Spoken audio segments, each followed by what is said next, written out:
So who had a better stash in their prime, you or Harold Schnaps? No, it's not even close. Not even close. Come on.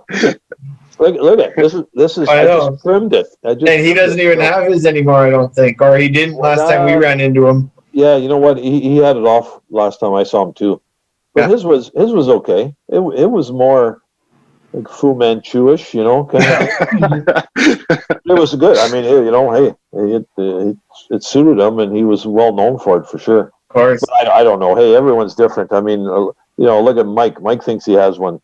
You know. Yeah, so, exactly. You know, I mean, he's happy with that, I think. You know, I don't know. I'm trying. Yeah. And I always remember Harold being like one of my first Canuck memories is being in the old Pacific Coliseum and hearing the chanting Harold.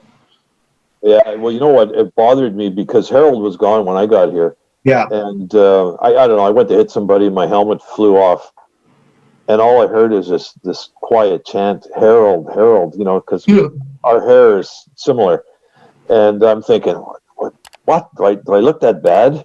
Nothing. But you know, so I'm scrambling to get my helmet back on, just to, like, stop, you know, but he was well loved for sure. That's funny. And then you got moved to LA to end your career basically in the NHL, and then over in Switzerland. Tell us a little stint about going to Europe. Oh, you know what? I was nervous to go because I was still hoping to, you know, to play. It's just, you know, in Philly, you know, I got injured, you know, when I was there, right before the playoffs when we lost out. And then they traded me the next year, but my foot was all buggered up and it still wasn't healed. And you know what? I worked out, tried to get ready, and then you had a few deals that fell through here, you know, in the NHL. So, you know, the one guy called me from Europe and asked me to come out for, I think, the last 3 months of the year, and it was terrific. It was in Switzerland there, you know, like I was the place. It was called Ombri-Piotta, kind of down in the southern part of Switzerland. It's kind of on the edge of the Italian section, so real close. You know, probably an hour and a half from Milan. You know. Oh wow! Yeah, it's pretty neat spot. But anyway, it was wine region, and in my stay there, I tried to find a bad bottle of wine. I couldn't. So no, keep trying. I tried and tried, but it was terrific. Food was great. And you know what? The hockey was great. Leaf Rolin was there. He played. Okay. Yeah. Leaf was there. The LeBeau brothers were there. Patrick and Stefan LeBeau. You know, they had good careers out here too. And the hockey was terrific. But the place the rink we played at, it was right on the side of a mountain. Yeah. And I remember one of the first games we played, because it was still, you know, I think it was like February still. Weather was pretty good, but they had a snowstorm, and so we're playing, and it's probably -10. The snow and it's open sides, so the snow is coming down the mountain, you know, just blowing in the rink, and there's snow drifts on the ice. People were in like full parkas, and it's packed. I think it was 6,000 people, but it was packed, and they got the flares going. You know, they got sausages cooking. I mean, it was just it's bananas, right? But but the place was amazing. Like the town, Ombri-Piotta is about, it might have been 500 people, but as soon as it was game time, the whole town lit up, and all the farmers and the people from the hills, honestly, they came down, and it was packed every night. I really enjoyed it. It was funny story about, you know, you talk about, you know, the way hockey is there. Like the hockey was great. Like, it wasn't as rough as here, but the skill level just as good. And so the LeBeau brothers were our leading scorers. And over there, Swiss Credit was one of the, you know, financial institutions, was the sponsor of the league. And so what they did is every team that in the league, their leading scorer had to wear a silver helmet. So, and you know, I mean, no sense making your top scorer a target. You know, if that was here, there'd be like stick marks all over the helmet. But so those guys were always like one point between each other. So there was times in a game, if one of them got like a point or two in a period, they would have to switch helmets during the game. Are you serious? Yeah, it was just as goofy as that. Yeah.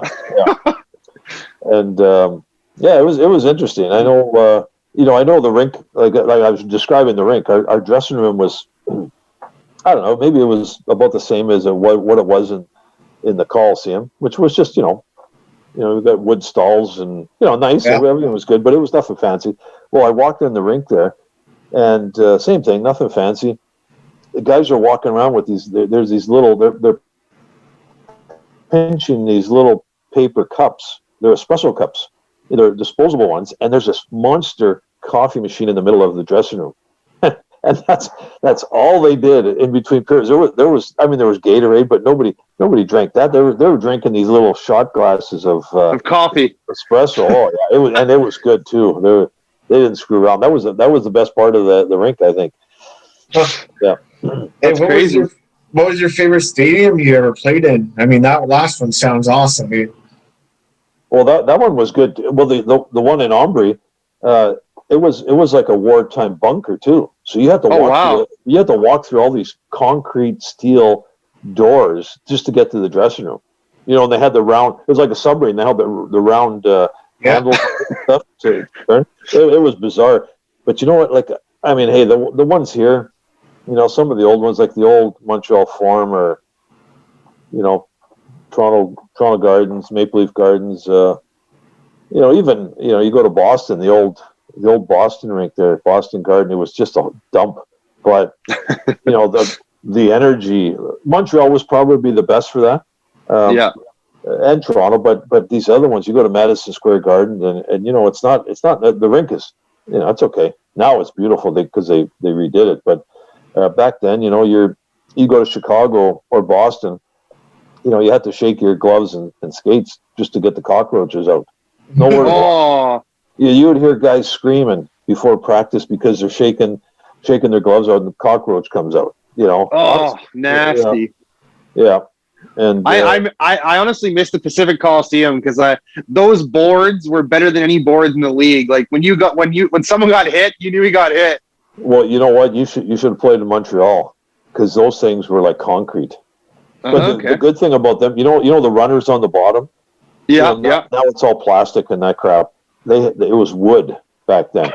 So if you bounced something off there or you made a pass and you knew what the hell you're doing, it would be true every time. Now it's you hit a pillar in the boards and the thing might take off some different direction. But it was all just real true, and yeah, it was great atmosphere. I know you dropped the gloves a couple times in your career. Do any of your fights stick out to you? Oh, I was telling people, the last fight I won by 4 blocks. But I can't run that fast anymore. No, there was a few, but I really didn't like fighting. I mean, I did, but my brother was the one that loved it. My mom would give him shit all the time for fighting. He goes, well, did you know what they called you? Just making stuff up. But I think, there was one where I felt real bad. It was I think it was Pat Hughes, and I guess it was in Edmonton. I don't know if I was, who the hell was I? I think it was with Winnipeg. Yeah, and he, I don't know, he was on their checking line, and he was chopping me all shift, and then in the front of the net, I give him a cross check, and he gives me one back, and then he skates out, and all of a sudden I see him coming at me, and he throws his gloves in my face, and then he's ready to go. He's coming right at me, and I remember because in Edmonton, my folks would be there and friends, like you could see people in the stands that you knew. And I remember it was right in front of the net, kind of off to the right corner. And then, so I hit him so hard, like, it was terrible. Like I felt bad, but I hit him right between the eyes. And he goes down, and I'm holding him up, and I give him a couple uppercuts, which is just like, just right on the screws. And then I stopped, and because he's done, he's down on the ice, and then I look up, and my parents and some other friends are right in the corner there where I just did this, and they're, I don't know, either they're in shock or whatever. But yeah, it just wasn't good. And then I played with him in Hartford too, which is even worse because he, of course, guys, you go out for dinner and they talk about same thing. They talk about, oh, what, some of your fights, and I didn't want to say anything because I knew how, because I could see the scar. It was right across, right, like it was a good one too, and yeah, I just felt bad. Because everyone's just they're just trying to get through and stand their ground, and that just happened to be the wrong night to do it.